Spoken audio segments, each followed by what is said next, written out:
Meus irmãos queridos e queridas aqui da Sociedade Colatinense de Estudos Espíritas, também aqueles que nos assistem ao vivo pela transmissão da Rede Amigo Espírita, que nos ouve pelas webs rádios, que todos nós possamos ter uma manhã muito especial, que sejam esses momentos reunidos aqui de profundas reflexões que contribuam conosco para a nossa evolução moral, nos fazendo sair daqui com o coração renovado na fé, mais serenos, mais esperançosos, mais felizes, e que a presença de Jesus entre nós possa nos fazer ser envolvidos pelo seu manto sagrado de luz, e que essa luz do Senhor possa penetrar no nosso psiquismo, e que seja, de fato, uma manhã conduzida pelos benfeitores espirituais que dirigem essa reunião, para que as palavras serem ditas aqui possam calar profundamente nossos corações e nos atender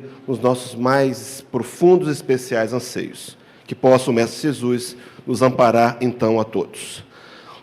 O tema proposto, meus irmãos, desapegar para não sofrer.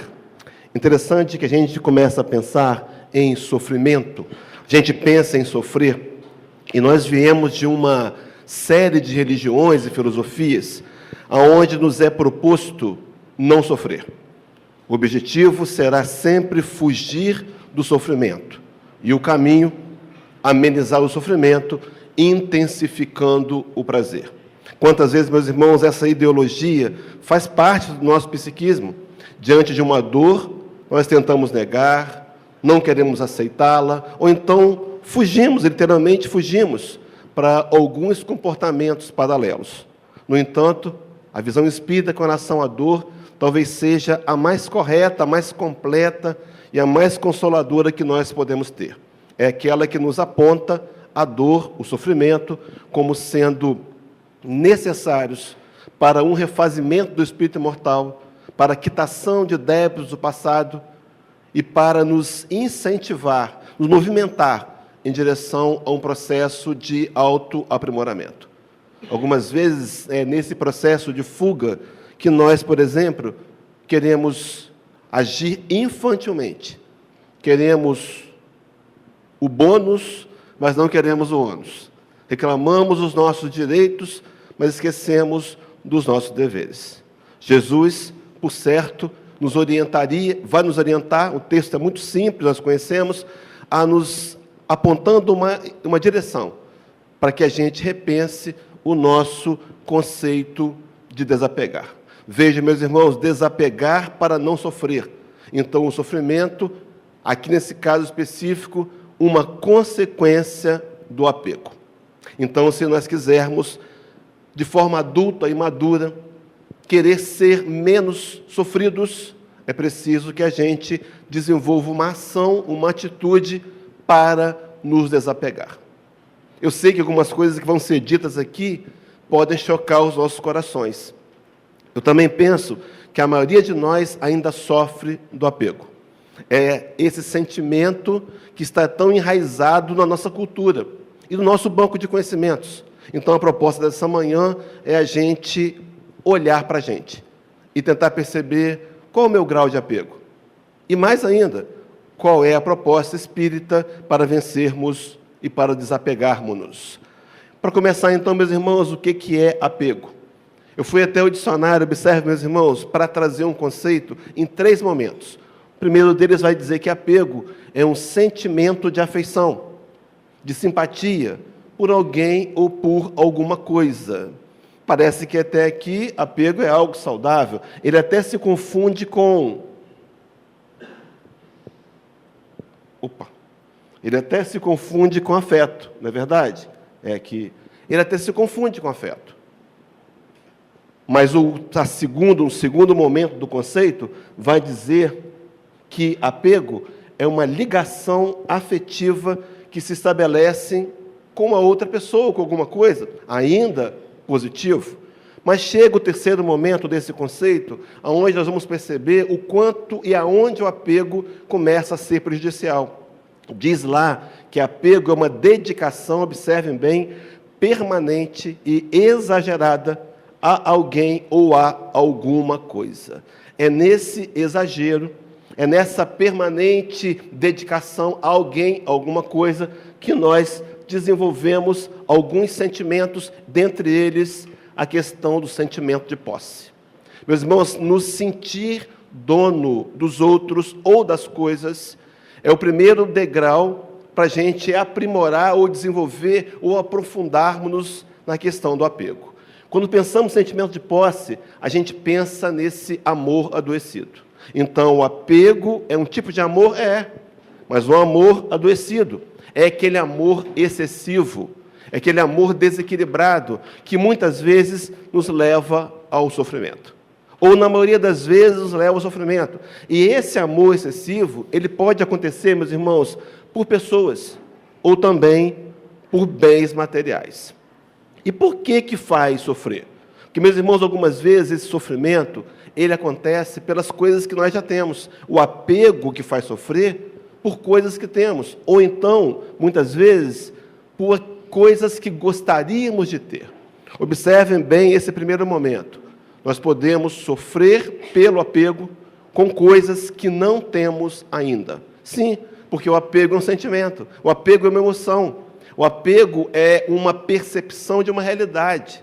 E quantas vezes nós sofremos porque não compramos aquilo que queríamos ter? É apego também, independente de termos ou não. Então podemos ver o apego e tratar dele, com certeza. Mas a pergunta é, por que pessoas e bens materiais, por que o apego a bens materiais e pessoas fazem sofrer? Por que fala? Como que acontece isso? Como é que ele faz sofrer? Vamos analisar rapidamente, porque a proposta não é a gente aprofundar na ideia do apego, é trazer aqui a solução para como nós podemos ser desafiados a melhorar e corrigir esse defeito moral. Mas observem só, com relação às pessoas, o apego gera instabilidade emocional. As pessoas se desequilibram, elas ficam infelizes quando amam excessivamente alguém.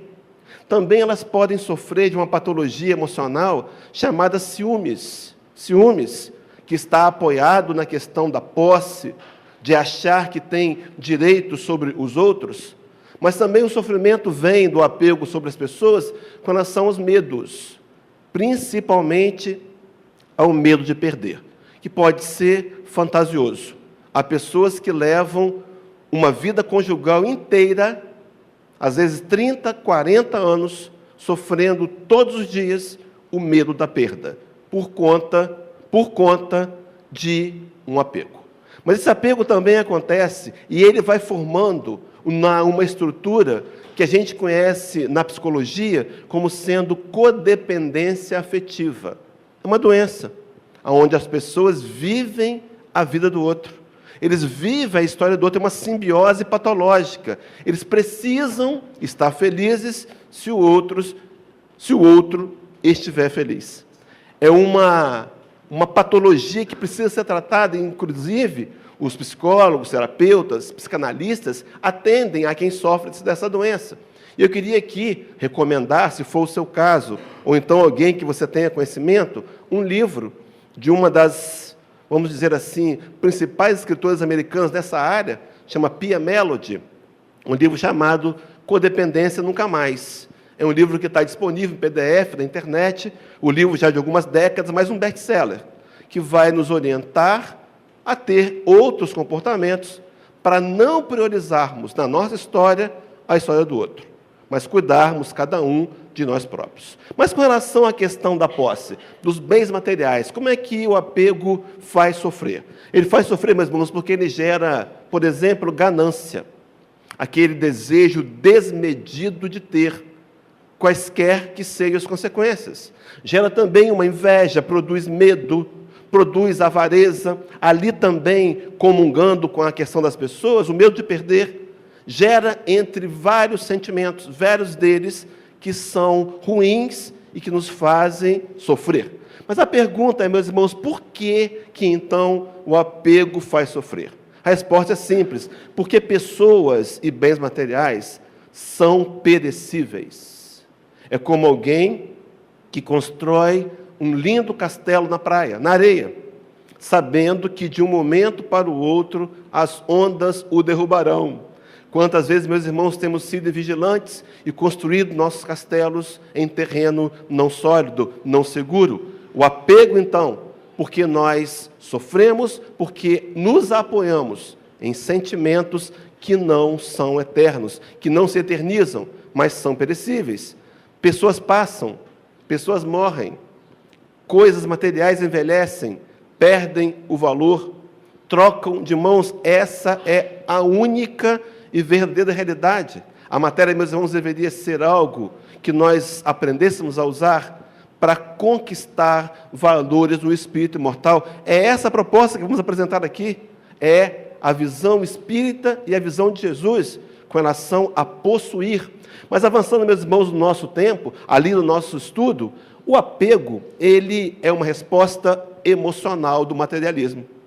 Na verdade, ele é um subproduto que é sustentado pelo egoísmo. Então, na base de todos os sentimentos, bons ou ruins, está a nossa forma de enxergá-los. E nessa questão específica, o egoísmo dando sustentação ao materialismo. E nós podemos nos perguntar, perceber, que o apego, ele é uma realidade da maioria de nós.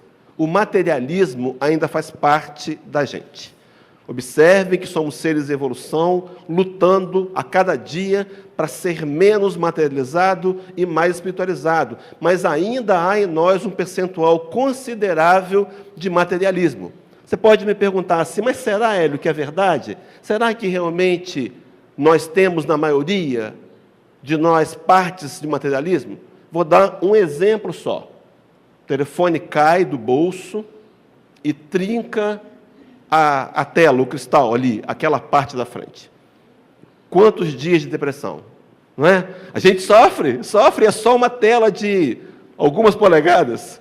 Nada tão grande assim, é claro que vai dar um bom prejuízo, mas nós sofremos porque ainda estamos enraizados, está enraizados em nós o materialismo. Aí vem, meus irmãos, a principal pergunta. Se desapegar para não sofrer, a pergunta é como, não é verdade? Porque nós já temos consciência. Todos nós mais maduros, até os mais jovens, já sabem que o apego gera sofrimento. Nós temos sentido. As crianças percebem quando perdem um brinquedo, já sentem o apego e sofrem. Mas como, então, nós podemos fazer para resolver essa questão? Para começar a trabalhar, eu queria trazer aqui uma frase de um autor desconhecido, que talvez a maioria de nós já tenha ouvido. Eu encontrei na internet. Diz assim a frase: deixe o cavalo solto. Se voltar, ele é seu. Se não voltar, nunca lhe pertenceu. Já ouviram essa frase? Deixar solto. Deixar solto, meus irmãos, dá uma ideia de soltar, dá uma ideia de libertar. Libertar. E aí, para a gente poder fazer uma ligação com o conhecimento espírita, que é o Evangelho de Jesus, Rede Vivo, eu me lembrei daquela passagem de Mateus, do livro de João, Evangelho de João, capítulo 8, versículo 32, muito conhecida por todos nós. Palavras do Nazareno dizendo assim: e conhecereis a verdade, e a verdade vos libertará. Meus irmãos, libertará de quê? Que verdade é essa? Em determinado momento do Evangelho, Jesus disse que Ele próprio é a verdade. Se verdadeiramente o Filho vos libertar, sereis livres. Mas libertar de quê? Sim, libertar dos dogmas do passado, libertar dos antigos conceitos, nos libertar das sombras interiores, mas acima de tudo, meus irmãos, a grande proposta de Jesus, nos libertar da ignorância. À medida que nós tomamos conhecimento da realidade espiritual, que nós avançamos e nos aprofundamos nesse entendimento, a nossa visão com relação à vida material muda. E aí a gente consegue combater de forma eficiente o desapego, que vem por alimentar o conhecimento. Mas observem só, já que a proposta de Jesus, vou trazer uma história, uma passagem do Evangelho de Jesus, que está registrada no Evangelho de Mateus, capítulo 19, os versículos 16 a 22, aquele episódio do jovem rico. Vou colocar o texto na tela e vou tecer alguns comentários breves, todos conhecem com certeza, mas essa tradução diz assim, o texto diz assim, me acompanhem, meus irmãos: E eis que, aproximando-se dele um jovem, disse-lhe: Bom mestre, que bem farei para conseguir a vida eterna? Deixa eu fazer uma parada aqui, para a gente começar a pensar nesse que bem farei. Meus irmãos, nós viemos de religiões do passado, e muito impregnado, muito enraizado no pensamento judaico, de que nós precisamos fazer alguma coisa para receber dádivas de Deus. Está na gente, espírito também, está em nós espíritas também, faz parte, aprendemos durante muitas encarnações. Há um pensamento judeu de que se alguém está pobre ou então está doente, é porque Deus não gosta dele, ele está fazendo algo errado. Não é verdade, nem sempre é assim. Eu tenho um amigo, ele é evangélico, e um daqueles evangélicos admiráveis, e ele, daqueles de igrejas tradicionalistas. Me recordo uma ocasião, fomos a um clube, e ele mergulhou na piscina, de calças compridas e camisas de mangas compridas, fechada até o pescoço, sabe, esse crente assim? E esse companheiro sofreu de uma depressão. Ele foi assediado por uma doença, uma patologia. E o sofrimento dele era tão intenso, porque ele pensava que devia haver nele algum pecado oculto, e Deus o estava castigando, embora tivesse uma vida ilibada. Meus irmãos, quantas vezes a cultura machuca? E aí esse jovem tinha essa ideia, e nós temos. Quantas vezes, por exemplo, no catolicismo, nós pagamos promessas, não foi assim? Nós queríamos algo e prometíamos retribuir. Então é uma cultura que está na gente. Na verdade, é uma cultura equivocada. Deus não dá coisas boas aos bons e ruins aos ruins. Não, Deus nos dá tudo sempre bom. Talvez sejam coisas aparentemente ruins, mas que vão contribuir conosco, para a nossa evolução moral. Então, algumas vezes eu só queria a sombra, a água fresca, a rede e a água de coco. Não é assim, a vida não é assim. A vida nos impõe dificuldades, dores, esforços que vão contribuir para a evolução do espírito mortal. Mas ele diz assim, a pergunta que ele faz é: o que devo fazer para conseguir a vida eterna? Mas é muito interessante que aqui ele faz uma das indagações principais da humanidade. Há séculos nós temos perguntado o que tem que fazer para herdar essa vida eterna. O que temos que fazer para herdar o paraíso, os céus, o mundo de glórias, o mundo melhor, o mundo da felicidade? É uma pergunta, meus irmãos, porque faz parte do nosso, está em nós a necessidade de nos aproximarmos de Deus. Está em nós. Há um salmo de Davi, me parece que é de Davi, não, dos filhos de Corá, aonde o Salmo 42, versículo 2, filhos de Corá, é dito assim: a minha alma tem sede de Deus e do Deus vivo. Até quando estarei distante da tua face, ó Senhor? Pergunta os filhos de Corá. Meus irmãos, há em nós uma necessidade. Se estivermos conscientes, maravilha. Se não, tudo certo.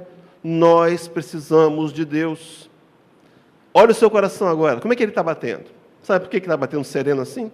Porque você está dando o alimento principal ao espírito mortal, o pão da vida, o pão trazido por Jesus. Mas era a principal indagação.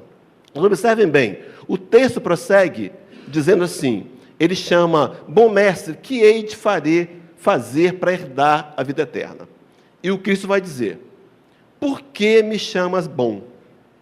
Não há bom senão um, que é Deus.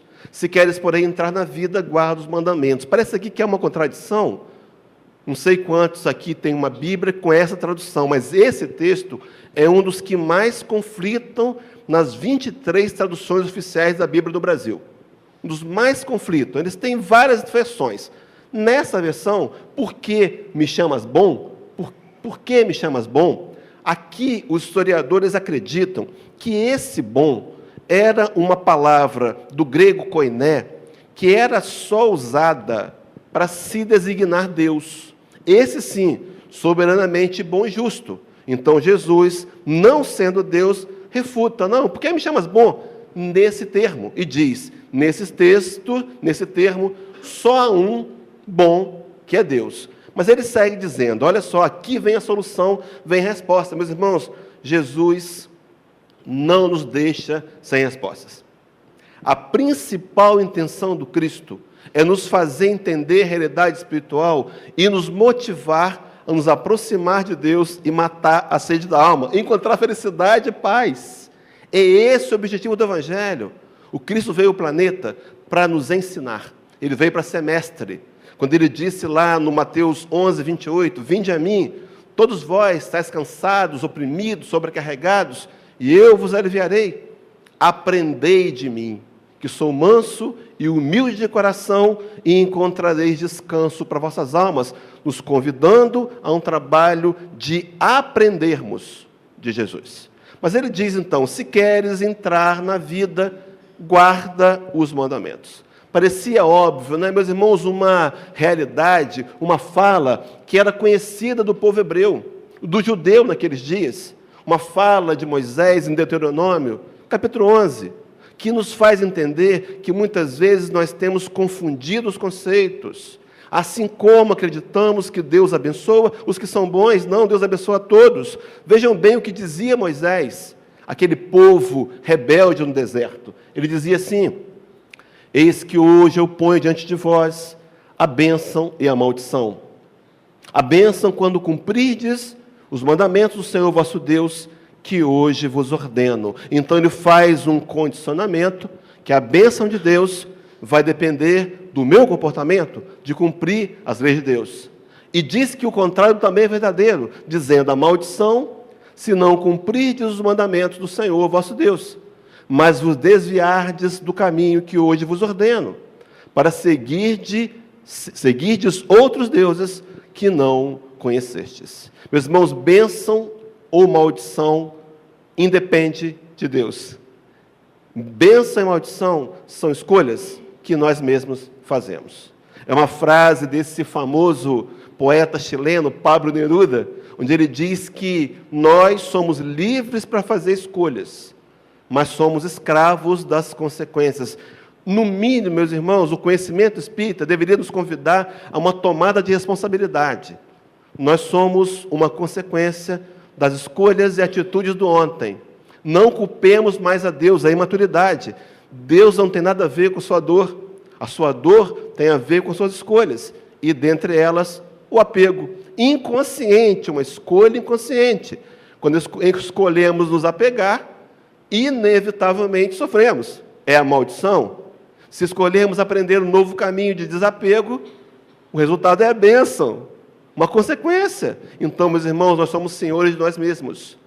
Temos que tomar ciência disso. E como diz nossos irmãos evangélicos, todos sabem que eu vim de uma igreja batista, tomar posse da bênção. Tomar posse da bênção é quando você assume as rédeas da sua vida e toma decisões melhores. Mas voltando para o nosso texto, seguindo o raciocínio, ele termina, se queres, porém, entrar na vida, guarda os mandamentos. E aquele jovem perguntaria, disse-lhe então ele, quais? Quais os mandamentos? E o Cristo vai trazer alguns. E disse Jesus, não matarás, não cometerás adultério, não furtarás, não dirás falso testemunho, honra teu pai e tua mãe, e amarás o teu próximo como a ti mesmo. Então Jesus diz que a vida eterna é consequência daqueles que cumprem os mandamentos. Então não é uma teorização, não é só um conhecimento teórico, e sim, ele é necessário. Passa pelo conhecimento teórico, mas o Cristo está falando de aplicar a vida. E aquele jovem, de forma surpreendente, vai dizer, disse-lhe então jovem, tudo isso tenho guardado desde a minha mocidade. Que me falta ainda? Duas questões a serem trabalhadas aqui. A primeira, essa questão dele ter guardado desde a mocidade. Meus irmãos, esse jovem tinha uma família que se preocupou em passar-lhe ensinos religiosos. Nós temos que compreender a importância e a necessidade de priorizar a evangelização da infância e da juventude. Nós estamos agora às portas aí do MS, não é? Período de carnaval, vai ser aqui pertinho em São Mateus. Nós precisamos motivar, incentivar os jovens a estarem lá, porque lá eles vão estar se intimizando com o Evangelho. E mais tarde, esse conhecimento lhe será extremamente útil. Traga o seu pequeno, traga a sua criança para o trabalho de evangelização infantil. É fundamental, os primeiros anos de idade, ele conhecer de Jesus. Porque, meus irmãos, talvez ele não compreenda profundamente, mas as marcas do amor do Cristo impregnam-se em nosso coração, quando nós o ouvimos com seus ensinos encantadores. Queria fazer aqui uma propaganda do Espiritismo. Nós temos um trabalho específico para essa área, evangelização e herança de amor. Se você quiser ver, se você é evangelizador, ou se você é pai, se quiser ver e entender a necessidade prioritária de evangelizar jovens e crianças, fique à vontade. Mas seguindo, meus irmãos, para a segunda parte da segunda consideração, ele fala: que me falta ainda? Queridos, esse jovem era religioso, esse jovem era dedicado, mas ele sentia que algo ainda lhe faltava. É a ideia que nós temos de que há um processo de limitação, limitado processo quando nós buscamos matar necessidades da alma apenas com religião. Religião é algo secundário, deverá ser secundário. Não importa a sua religião, o que importa é se a sua religião tem te levado a praticar os mandamentos. Se tem te levado, por meio de praticar os mandamentos, aprender a amar. É esse o objetivo. A palavra religião, que foi se deturpando no conceito, significa, na verdade, uma religação do homem com Deus. Então, nossas religiões oficiais deveriam estar nos religando a Deus. Será, meus irmãos, que nós, como espíritas, temos nos religado a Deus? Será que nós temos tentado aplicar os mandamentos de Jesus à vida, as leis morais? Será que temos compreendido? Não viemos aqui para passear, não viemos aqui para nos divertir nesse grande planeta azul. Não, viemos aqui para trabalhar profundamente o reino de Deus em nossos corações. Esse é o objetivo. E o Evangelho do Cristo é o caminho claro, simples, agora redivido pelo Espiritismo, que ao invés de nos separar, nos faz unir, nos agregar e nos ver a todos como irmãos. Mas avançando, meus irmãos, porque o relógio também avança, ele diz: tudo isso tenho guardado, que me falta ainda? E veja o complemento: disse-lhe Jesus: se queres ser perfeito, vai, vende tudo que tens, dá aos pobres e terás um tesouro no céu. E conclui dizendo: depois que você agir, que fizer, vem e segue-me. Meus irmãos, será então que nós temos que pegar o nosso patrimônio, aquilo que nós angariamos ao longo dessa encarnação, patrimônio temporário, diga-se de passagem, vender tudo e distribuir para as pessoas mais carentes, para termos direito ao reino de Deus? Allan Kardec, no Evangelho segundo o Espiritismo, capítulo 26, no item 7, vai fazer um comentário extremamente centrado com relação a essa posição, centrado e esclarecedor. Ele diz assim: quando Jesus disse ao moço que o inquiria sobre os meios de ganhar a vida eterna, desfaz de todos os teus bens e segue-me, não pretendeu, de certo, estabelecer como um princípio absoluto que cada um deva despojar-se do que possui e que a salvação só a esse preço se obtém. Observe, então, que aquele momento era uma receita pontual.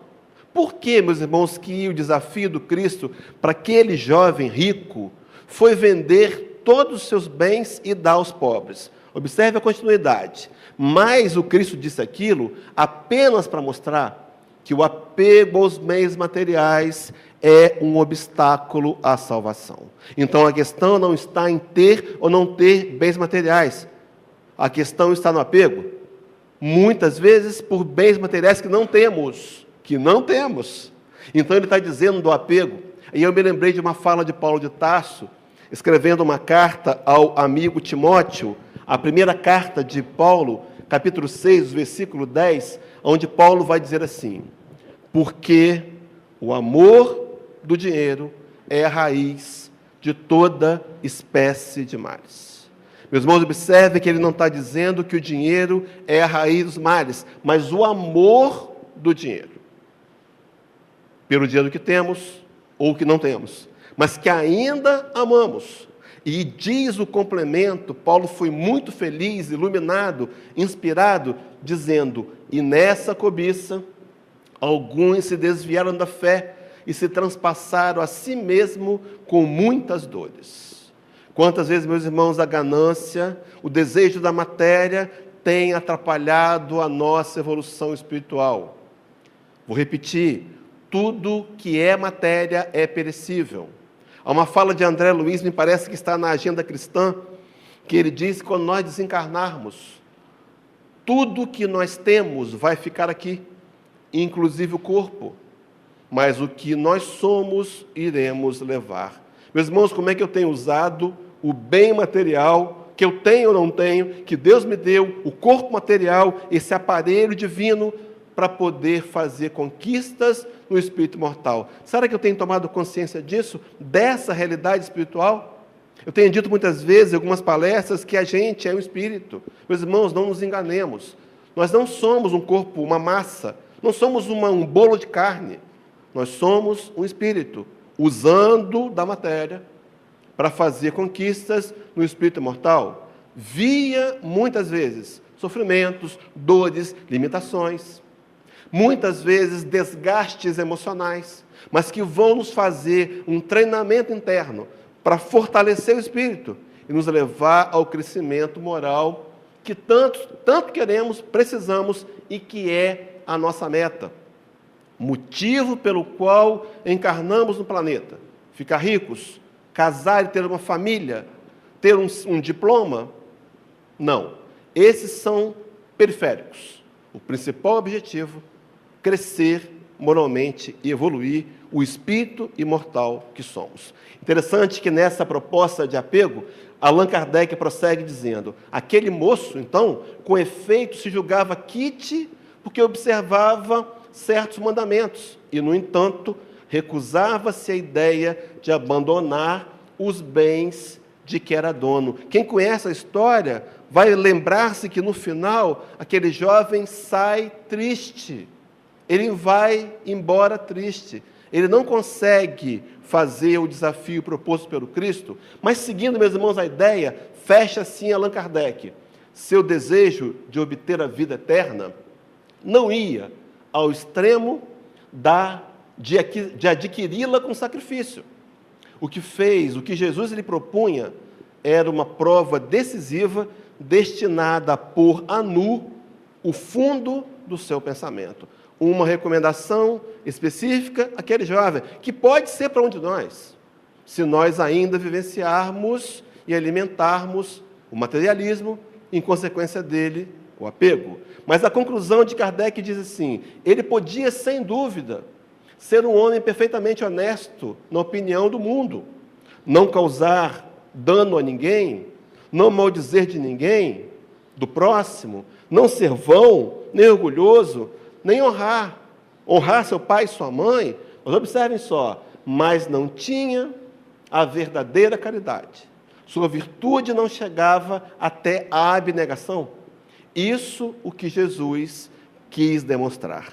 E conclui, meus irmãos, de forma magnânima, Allan Kardec, fazia uma aplicação do princípio: fora da caridade não há salvação. O lema do Espiritismo, que foi inspirado em Paulo, o apóstolo, no capítulo 15 do Evangelho segundo o Espiritismo: fora da caridade não há salvação. Meus irmãos, como é que nós podemos entender isso? De forma racional. Nesse capítulo, Kardec vai dizer, ele vai fazer contrapontos, por exemplo, com a ideia: fora da igreja não há salvação, ou então fora de qualquer outra coisa. Ele está pontuando: fora da caridade não há salvação. Rapidamente, como é que a gente entende isso? Qual é o entendimento do capítulo 15 do Evangelho segundo o Espiritismo? Para começar, meus irmãos, o que é salvação? O que nós entendíamos no passado, nas religiões do passado que professamos, e o que entendemos hoje por salvação? A ideia de salvação está linkada à felicidade eterna. Desde que se começou a ideia, o pensamento, da formação do pensamento religioso, a felicidade eterna, que vem com o nome de paraíso, céu, o que for, vida eterna, é a questão do jovem, está ligada a uma felicidade eterna. Essa felicidade eterna, meus irmãos, ela depende da nossa adesão voluntária à lei de Deus. A questão 614, Livro dos Espíritos, muitos vão se lembrar dela aqui. Allan Kardec está questionando os benfeitores espirituais com relação à lei natural sobre a lei de Deus. E quando os amigos espirituais respondem a Allan Kardec, a indagação que ele faz, lhe diz que o homem só é infeliz quando ele se afasta das leis de Deus. Então, o contrário é verdadeiro. Quando eu me aproximo, e quanto mais eu me aproximo das leis de Deus, mais eu tenho possibilidade de construir felicidade. Então, felicidade está intrinsecamente atrelado à minha ação pessoal coerente com a lei de Deus. Então, a felicidade está condicionada à adesão voluntária da prática das leis de Deus. Observe o raciocínio para a gente fechar esse link com a ideia de fora da caridade de nossa salvação. É a questão 648. Allan Kardec está falando, perguntando aos amigos espirituais sobre as leis morais, e lá nessa questão é dito a Allan Kardec que a principal lei moral é a lei da justiça, do amor e da caridade. As 10 leis que começam com a lei de adoração, passam pela lei do trabalho, pela lei de evolução e tantas outras, culminam com o objetivo de nós estarmos vivenciando o máximo possível da lei de justiça, de amor e caridade. Interessante que a proposta aqui é a gente entender, então, que a caridade é a caridade que vai produzir salvação. Meus irmãos, o que é a caridade? A caridade é a prática do amor. A caridade é a ação do amor. Meus irmãos, nós podemos, muitas vezes, não ter caridade e praticar a caridade. Não é verdade? Podemos olhar o necessitado e ajudá-lo com aquilo que está ao nosso alcance. Mas, à medida que nos comportamos assim, nós construímos o sentimento de fraternidade. Caridade. Caridade é um resultado. Então, eu posso escolher fazer a caridade. Interessante que Paulo de Tarso, que é Paulo apóstolo, que inspirou Allan Kardec para criar o nosso lema, fora da caridade, da salvação, no capítulo 6 da carta aos Gálatas, versículo 2, ele diz assim: levai as cargas uns dos outros, e assim cumprirei a lei de Cristo. Então ele está dizendo que para eu cumprir a lei de Cristo, que é a lei de amor, aquela lei que ele me disse, que ele nos deixou lá em João 15:12, final do seu ministério, ele teria declarado aos seus discípulos: novo mandamento vos dou. Nós pegamos o mandamento se quisermos, mas ele nos deu: que vos ameis uns aos outros da forma como eu vos amei. Meus irmãos, há alguma dúvida nas palavras de Jesus? Nenhuma, nenhuma. Não há como variar nenhum tipo de interpretação. O grande mandamento, o novo mandamento, é amarmos uns aos outros como Jesus amava. Desafio, não é? É claro, não sabemos amar ainda como ele amava. Mas será que temos nos inspirado no seu Evangelho, nas suas ações? Não preconceituava, não censurava, agia amorosamente, perdoava, amava incondicionalmente. Então é esse amor que nos faz cumprir a lei de Deus. Então a lei de Deus, a salvação, vem pelo fato de amar. Lá no Evangelho segundo o Espiritismo, capítulo 11, item 4, quando fala de caridade, observe, meus irmãos, a fala do benfeitor espiritual: amar ao próximo como a si mesmo, fazer pelos outros o que quereríamos que nos fizessem por nós, é a expressão mais completa da caridade. Meus irmãos, eu fico achando que o Espiritismo é muito desafiador, não é? Ele até assusta a gente. Meus irmãos, é só eu amar o próximo como eu mesmo, e é só eu fazer do outro como gostaria que o outro me fizesse. E aí eu estou expressando toda a caridade. Fácil de entender, né, meus irmãos? O desafio é grande. É desafiador. No entanto, os amigos espirituais, Jesus, compreende a minha limitação evolutiva. Entende que tem horas que eu não consigo. Não tem problema algum não conseguir, meus irmãos. O problema é parar de tentar conseguir. Então, ele está dizendo que eu preciso colocar em prática no dia a dia. Meus irmãos, se eu fizesse disso um hábito, o texto complementar vai dizer isso: se eu transformar no hábito olhar o outro e fazer o outro como gostaria que ele me fizesse, e amar o meu próximo como eu me amo, nós resolveríamos um tanto de problemas na humanidade. Um deles, por exemplo, a fome no planeta. Mas observem só o complemento, porque esses duas atitudes resume todos os deveres do homem para com o próximo. A prática dessas máximas tende à destruição do egoísmo, quando se as adotarem para a regra de conduta e para a base de suas instituições, os homens compreenderão a verdadeira fraternidade e farão que entre eles reine a paz e a justiça. Então, a paz, o mundo futuro de paz, vai passar pelo movimento de aprendermos a fraternidade, que vem pela solidariedade, que é a atitude de fazer a caridade, meus irmãos. Então, a gente começa a perceber que há um resumo. Então, fora da caridade de nossa salvação, porque a caridade é o exercício do bem e que desenvolve o amor. É o amor que salva. Então, esqueça a sua religião. Esqueça seus conceitos. Olhe para você, honestamente se pergunte: eu tenho amado? Eu tenho amado. Porque a marca do cristão deverá ser o amor. Capítulo 13 do Evangelho de João, o versículo me fala aqui qual é ele, dizia Jesus: os meus discípulos serão reconhecidos por muitos se amarem. Será que nós temos usado Jesus numa camiseta? É importante também divulgar, colocamos adesivado no carro, fazemos até uma dolorosa tatuagem, mas será que temos colocado Jesus no coração? Será que a minha atitude na minha casa, no meu dia a dia, tem sido do discípulo verdadeiro, que tem como marca o amor? Não fique triste se você não tem todas as qualidades ainda. Não temos ainda. Mas é preciso estar numa luta cotidiana, séria, concentrada, pontual, para podermos amar um pouco mais e termos a dignidade de ser um dia seguidor do Senhor. Mas seguindo, meus irmãos, então, essa salvação, que é o amor, Paulo de Tarso vai falar lá no capítulo 11, item 8 do Evangelho segundo o Espiritismo, ele vai dizer que no princípio, na sua origem, o homem só tem instintos. O instinto mais depurado, mais corrompido, ele tem sensações.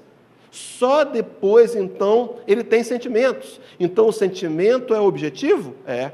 Sentir amor. E ele completa, para corrigir, para parar qualquer tipo de aresta que gere equívoco. Ele vai dizer: o amor é o ponto delicado do sentimento. O ponto delicado do sentimento é o amor. E vejam, não o amor no sentido vulgar do termo, mas o amor, mas o sol interior, esse sol interior que condensa e reúne em seu ardente foco todas as aspirações e as revelações. Houve mudou a tela aí? Fui eu que errei aqui, alguma coisa? Não. Acho que correu para lá a tela. Então, eu vou continuar lendo aqui, gente. Vocês não vão acompanhar lá mais, não. Então, todas as revelações sobre-humanas. Fui eu aqui? Tudo certo. Então, olha só, esse sol interior. Então, ele está falando que o amor, o verdadeiro amor, ele contempla as revelações sobre-humanas. Estão acima das questões materiais. Então, as questões materiais deveriam servir-nos como possibilidades para a gente... para a gente poder, como diz Faustão, quem sabe faz ao vivo, né? Esqueçamos o Faustão, voltar para cá, gente. Então, ele está dizendo que é essa revelação sobre-humana, o amor sublimado, o amor que vai além das questões, observe, meus irmãos, que produzem o apego. Apego não é o amor. Paulo de Tarso, quando fala de amor, na primeira carta aos Coríntios, capítulo 13, que a gente conhece como sendo o hino da caridade, poema do amor, ele vai dizer que o amor é sereno.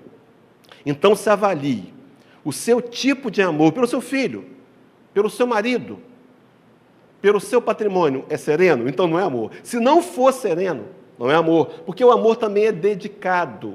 Dedicado. É aquele amor que me permite olhar para o outro, tirar de mim.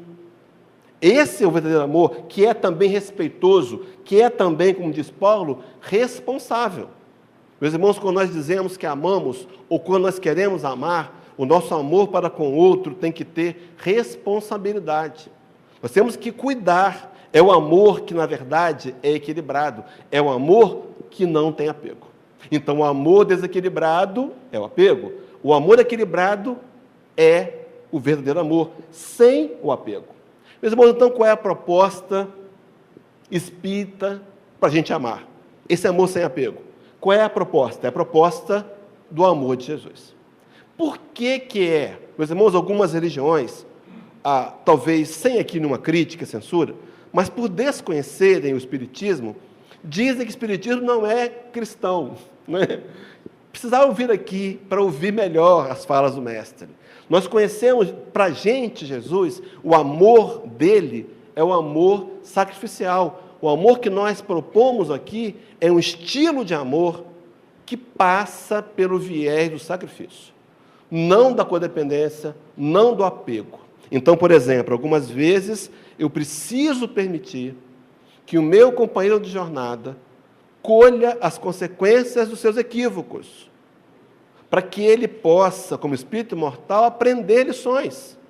Mas no amor apegado eu não deixo. Eu cubro o cheque especial, eu pago a dívida do bar, e não permito que ele recolha em si os resultados que vão o fazer crescer.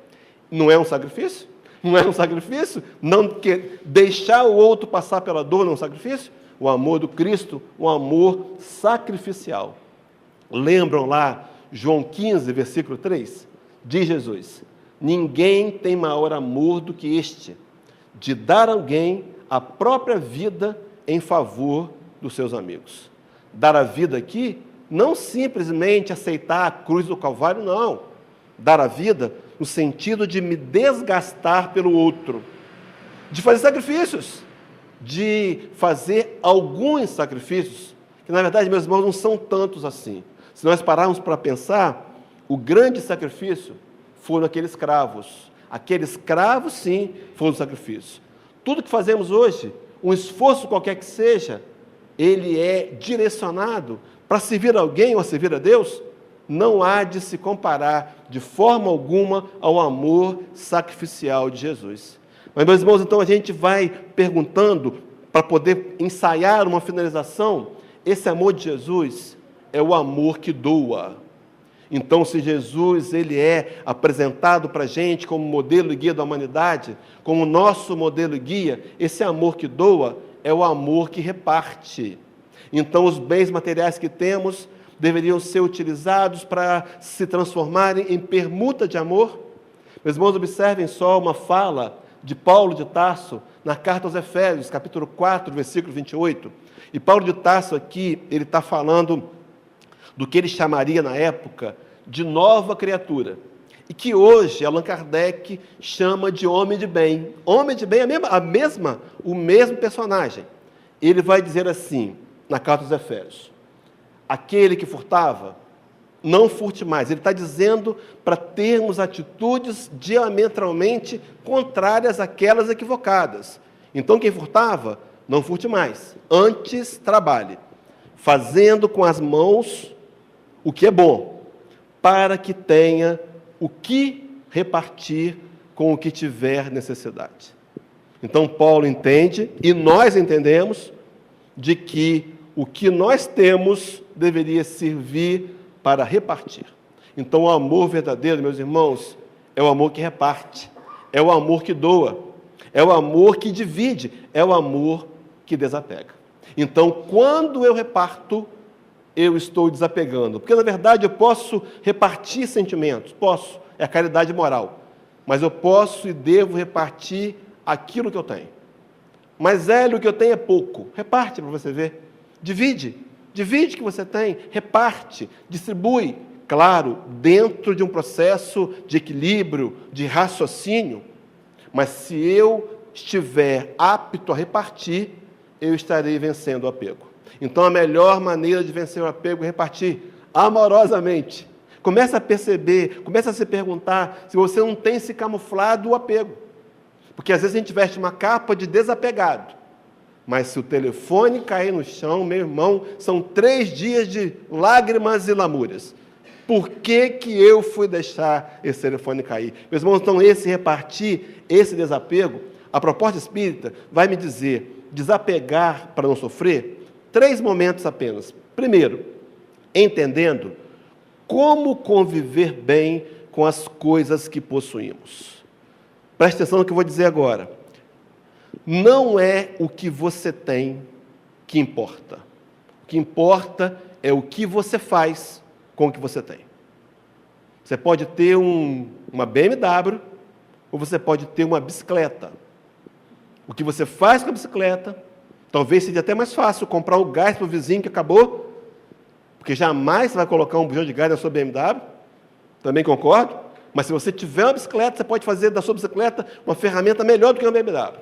Não é o que eu tenho, é o que eu faço com o que eu tenho. Então, o desapego. No segundo momento, desapegar para não sofrer, aceitando as perdas e prejuízos construtivamente. Meus irmãos, algumas perdas que temos, ou alguns ganhos que temos, são reposições da lei. Se você ganhou numa loteria, pode estar certo. Lá atrás o erário público te prejudicou. E agora a lei, é da lei a reposição. Se você tomou um prejuízo, pode ter certeza, lá atrás você deu prejuízo. Há pouco tempo atrás eu vi na televisão uma entrevista que a companheira dirigia Uber, roubaram o carro dela. E ela é uma pessoa evangélica, a gente compreende, eu compreendo mais porque eu fui, e ela dizia, não, meu Deus vai me devolver o carro. Que eu saiba até agora, Deus não devolveu. Será que Deus não está ouvindo? Não, meus irmãos, é porque ela tinha que perder o carro. Porque lá atrás ela talvez tenha roubado carruagens, deixado alguém sentir a dor, e agora ela sente a dor, num processo de conversão, e ela começa a perceber em si. Meus irmãos, não tem nada melhor do que aprender, do que sentir na pele.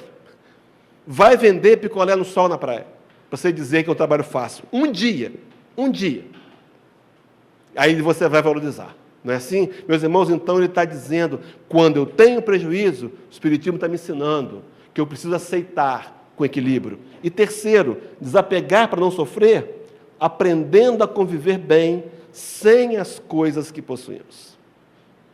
Quantas vezes a minha dificuldade, a minha dor, é porque eu não tenho a casa dos sonhos. E esqueço de agradecer a casa que tenho. Não é verdade? Quantas vezes, meus irmãos, é a fórmula da infelicidade. Quer ficar infeliz? Olha o que está faltando. É fácil ficar infeliz. Quer ficar feliz? Olha o que você tem. Começa a agradecer. Me recordo de uma amiga minha, pastora da igreja metodista, que tem mais de 30 anos, ela me dizendo como é que ela vencia a depressão.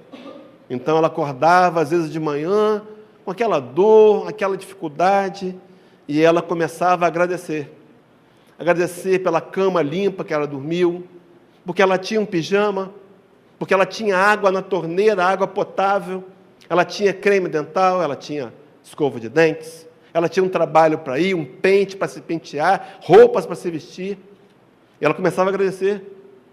E diz ela que em determinado momento ela não se lembrava mais que estava reclamando lá no começo de manhã. Meus irmãos, comece a agradecer o que você tem. É preciso que a gente aprenda a conviver sem o que não tem. Algumas coisas que nós queremos muito, nós não podemos ainda. Se você tivesse sido contemplado com um prêmio da loteria, sozinho, ganhou milhões de reais, talvez esses milhões de reais te levassem para o abismo. Talvez sejam eles que vão te desviar da sua vitória reencarnatória. Sabe por quê? Porque vai trazer de novo o homem vaidoso, orgulhoso, prepotente, que você foi lá atrás. Então agora você pediu a Deus para vir pobre. Porque você precisa vir pobre. É um risco, é um perigo ficar rico. É melhor, meus irmãos, aceitar a vontade de Deus. Por mais que o contra-cheque seja pequenininho, agradeça. E diz, Senhor, eu estou entendendo aqui, nessa linhazinha, de que eu não mereço ficar com mais, porque senão eu posso me desviar dos meus objetivos principais, que é a salvação, que é construir sentimentos de amor. Mas se você pode, se você tem condições financeiras e está usando o dinheiro em benefício do outro, maravilhoso, meus irmãos. está passando na prova da riqueza. Elas são difíceis? As duas são. A prova da riqueza talvez mais difícil, porque ela abre brechas, oportunidades largas para desviarmos da fé. Não é assim? Para adentrarmos em caminhos tortuosos. No entanto, meus irmãos, quando eu aprendo, o Espiritismo me ensina, eu aprendo a conviver bem com aquilo que eu não tenho. Comece a agradecer o que você tem. Então, para a gente poder terminar, questão 625, Livro dos Espíritos, costumo dizer que é a questão central do livro. Kardec pergunta: qual o tipo mais perfeito que Deus tem oferecido ao homem para lhe servir de guia e de modelo? A palavra, a resposta é Jesus. Então, Deus oferecendo agora Jesus como guia e modelo da humanidade. Meus irmãos, será que eu tenho? Vinde a mim, todos vós estáis cansados, sobrecarregados, eu vos aliviarei. Será que eu tenho ido até Jesus? Será que eu tenho entendido o que eu preciso aprender dele? Será que eu tenho entendido que ele pode ser o meu guia e modelo pessoal? Se o tenho feito modelo e guia pessoal, é Lucas capítulo 9, versículo 28, que deixa uma declaração exemplar do Cristo. Ele vai dizer-nos assim: as raposas têm seus covis e as aves dos céus ninhos, mas o Filho do Homem não tem sequer onde reclinar a cabeça. Meus irmãos, não teve patrimônio algum, mas deixou para a humanidade o maior de todos os patrimônios. Um evangelho desafiador, que nos convida a rever os nossos conceitos. Então fala na tela, desapegue, como se fosse um apelo: desapegue, meu irmão, desapegue, minha irmã, para não sofrer. Porque se nós entendermos isso e desafiadoramente tentarmos fazer, a gente encontra não sofrimento, o equilíbrio, a paz, a harmonia, a tranquilidade, a serenidade, que tanto queremos e que merecemos. No entanto, meus irmãos, que será consequência das escolhas que nós viemos a fazer. E que bom que nós podemos hoje de manhã reunirmos aqui para ouvir essa visão espírita, tão clara, tão esclarecedora, mas que ao mesmo tempo nos coloca em xeque. Podemos sair daqui e ouvir essa palestra, permitir que ela passe, que ela saia pelo outro ouvido, entrou por um ouvido, saiu pelo outro, é nosso direito, problema algum. Mas em algum momento da nossa história, vamos reouvi-la, reouvir o convite a deixarmos de ser materialistas para sermos espiritualizados, e lá na frente, ou agora, nós podemos aceitá-lo. Naquele encontro de Paulo de Tarso, naquele encontro de Emmanuel, ainda como senador Públio Lentulus, no livro Há 2000 anos, que ele vai em busca de uma cura de lepra para sua filha Flávia, orientado por Lívia, sua esposa. Naquela conversa com Jesus, não se falou em lepra, embora a lepra tenha sido curada. Mas Jesus olhou para o senador e disse: senador, está em tuas mãos seguir-me agora ou sofrer por séculos. A escolha é nossa. Muita paz, queridos.